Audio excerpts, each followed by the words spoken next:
যোগ্যতা আমরা অর্জন করতে চাই এই দুনিয়ায় বেঁচে থাকতে। নবীজি বলেন, দুইটা শ্রেণীর মানুষকে আমি সুপারিশ করব না। কয় শ্রেণীর? এক নম্বরে যারা দুনিয়াতে বেদাত আবিষ্কার করে আর বেদাতকে সাপোর্ট করে, যেটা এই বাংলাদেশ, ভারত আর পাকিস্তানের সবচেয়ে বেশি। বেদাত মানে ইসলামে যেটা নেই নতুন করে আবিষ্কার করে ওইটা ইসলাম বলে চালিয়ে যাওয়া, এর নাম বেদাত। আর এটা সবচেয়ে বেশি হয় বাংলাদেশের ভারতে। কথা বলছে না? যেহেতু সুপারিশের অযোগ্য হয়ে পড়বো, এই কারণে সতর্ক করছি, আমরা যেন দুনিয়াতে বেদাত না করি। ইসলামের মধ্যে নতুন কিছু আবিষ্কার করলে ওইটা বেদাত হবে, আর ইসলামের জন্য নতুন কিছু করলে ওইটা বেদাত হবে না। এখানে যে মসজিদ বানিয়েছে, কোনটা মসজিদ? এই মসজিদ যখন বানিয়েছিল সে 70-80 বছর আগে, মনে করেন এই কি এই মসজিদ এরকম ছিল? খড় কোটা দিয়ে, টিন দিয়ে বানিয়েছিল, মাটি দিয়ে।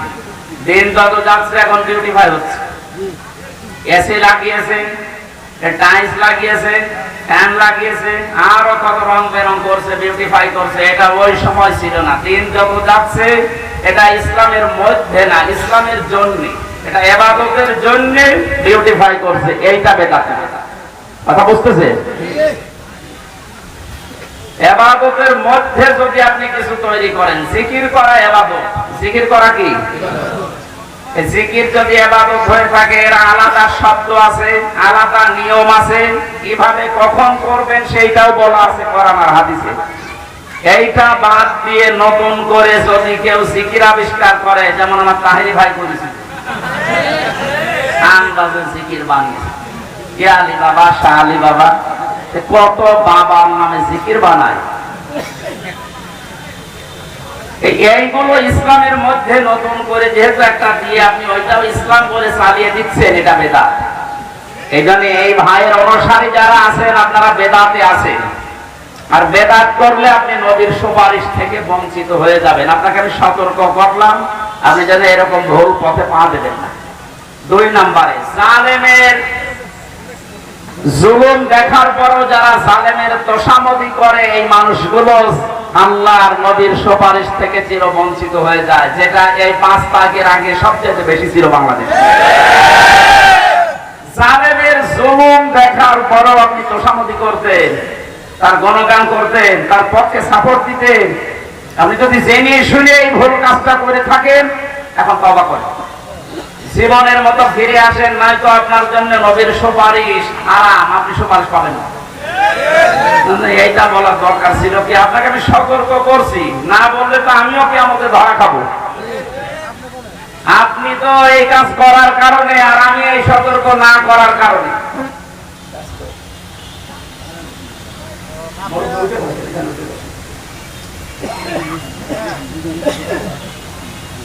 আল্লাহ আমাদেরকে বিশ্ব নবীর উম্মত হওয়ার জন্য যে যোগ্যতা দরকার, এগুলো যেন দয়া করে আমাদের দান করেন, বলেন আমিন।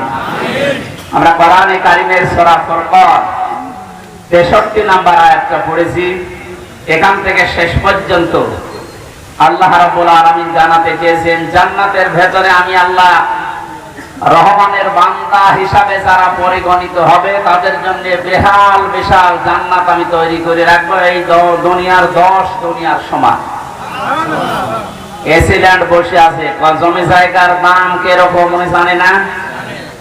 5000 স্কয়ার ফিটের একটা ফ্ল্যাট যদি এখন বিক্রি করতে হয় এই দেশে, আমার মনে হয় জেলা শহর হলে কমপক্ষে কয়েক কোটি টাকা তার দাম হবে, যদি 5000 স্কয়ার ফিটের ফ্ল্যাট হয়। এই ফ্ল্যাট যদি এই নাটোরে এখানে ঘোষণা দেয় যে এখন যেটা বলা হচ্ছে, এই 12টা গুণ অর্জন করতে পারলে ওই ফ্ল্যাটের মালিক তুমি, একজন বাদ যাবে? জীবন দিয়ে হলেও মানুষ বলবে, দেন ফ্ল্যাট আমি চাই। আল্লাহর কথায় কোনো ভেজাল আছে? কোনো দুর্বলতা আছে? সন্দেহ, মিথ্যা তো নেই। উনি ঘোষণা দিচ্ছে, এখন আমি যেটা বলবো, এই 12টা গুণ যদি আমার বান্দা বান্দি উপার্জন করতে পারে, অর্জন করতে পারে, এই 5000 স্কয়ার ফিট না, এই যে তামাম দুনিয়া যত বড় 228টা রাষ্ট্র আছে এখন পৃথিবীতে, সবচাইতে বড় রাষ্ট্র হচ্ছে বাংলাদেশ। আমি কয়েকদিন আগে মালয়েশিয়া ছিলাম, এই দেশে 13 ডবল ওই দেশটা। কয় ডবল?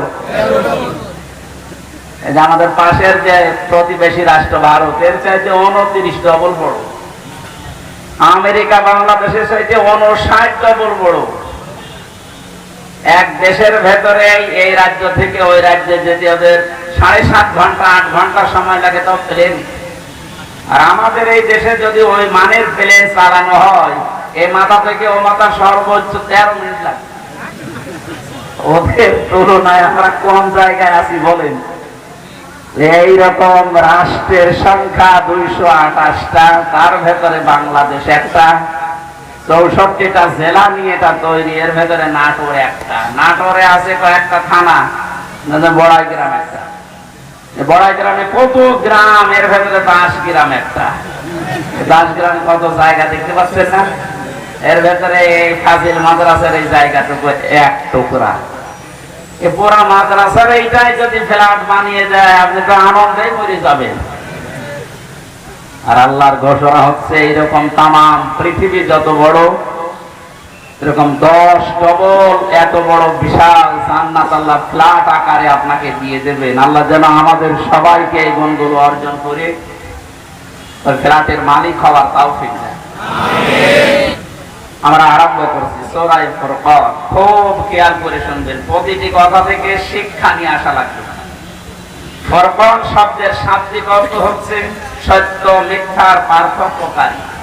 কোরআনে কারিমের 53টার উপরে আমি নাম পেয়েছি তাফসীরে কাবীরের ভেতরে, তার ভেতরে একটা নাম ফুরকান।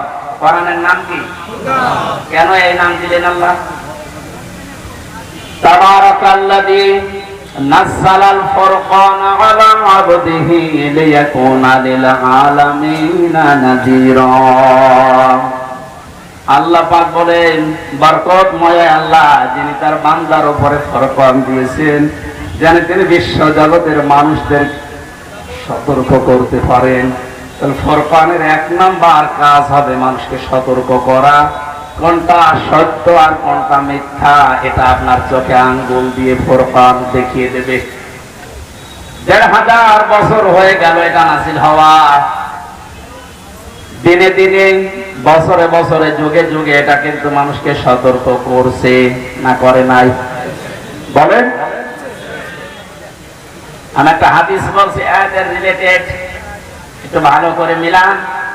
নিজের জীবনের সাথে যদি মিলে যায় এই মুহূর্তে আপনি থেমে যাবেন। বিশ্ব নবী জানিয়েছেন, মান ইত্তাবাআল হুদা বিগাইরিল কুরআন আদাল্লাহুল্লাহ। তিরমিজির হাদিস। নবীজি বলেন, কোরআন যেখানে নেই এরকম কোন জায়গায় যদি কেউ ভালো হওয়ার নিয়েতেও আপনি যান, আপনাকে আল্লাহ নিজে দায়িত্ব নিয়ে গোমরা বানিয়ে দেবে।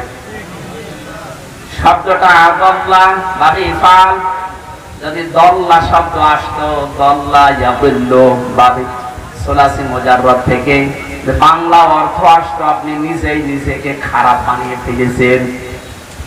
বাবে ইফাল থেকে আসার কারণে বাংলা অর্থ দাঁড়িয়েছে আপনার হয়তো নিয়ত ভালো ছিল, কিন্তু কোরআন ছিল না, কোরআনের কর্মসূচি ছিল না। ওই রকম জায়গায় জেনে বুঝে গিয়ে আপনাকে আল্লাহ নিজে গোমরা বানিয়ে দেবে।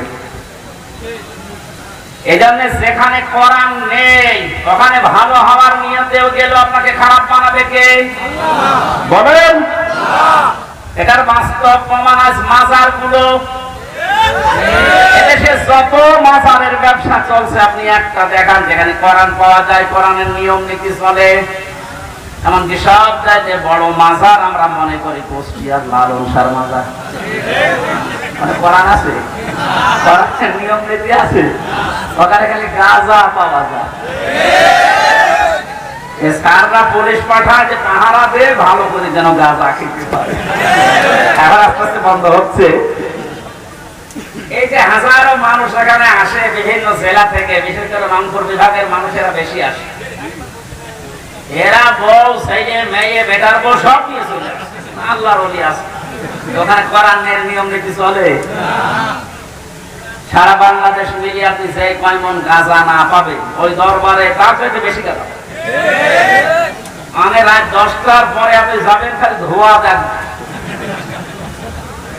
অন্ধকার করে ফেলে এলাকা। ওখানকার সভাপতি ছিলেন ডিসি সাহেব।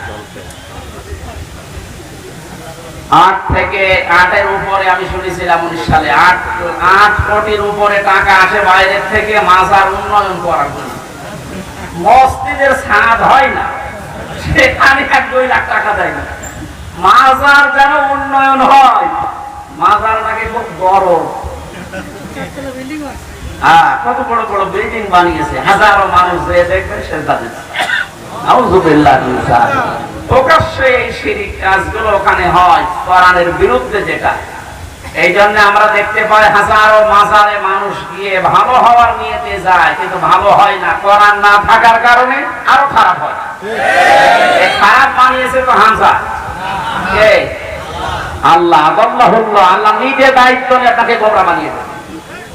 এখানে এই ময়দানে যারা এসেছেন, আর এটা যতদূর যাচ্ছে, আমি শুধু শোনার জন্য শোনেন, বলার জন্য বলছি তা না। এখান থেকে আজকে সিদ্ধান্ত নেওয়া লাগবে। কোরআন যেখানে নেই, আমার বাবাও যদি ওই দলে থাকে, আমি ওই দলে নেই।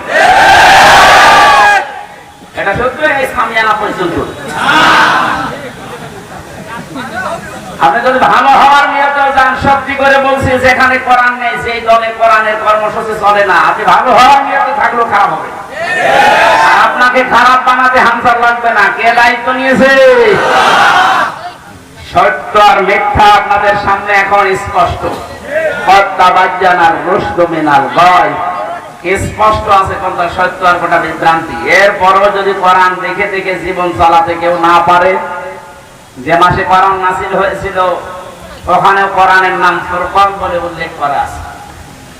শাহরু রমাদান আল্লাযী উনজিলা ফীহিল কুরআন হুদান লিন-নাস ওয়া বায়িনাতিন মিনাল হুদা ওয়াল ফুরকান।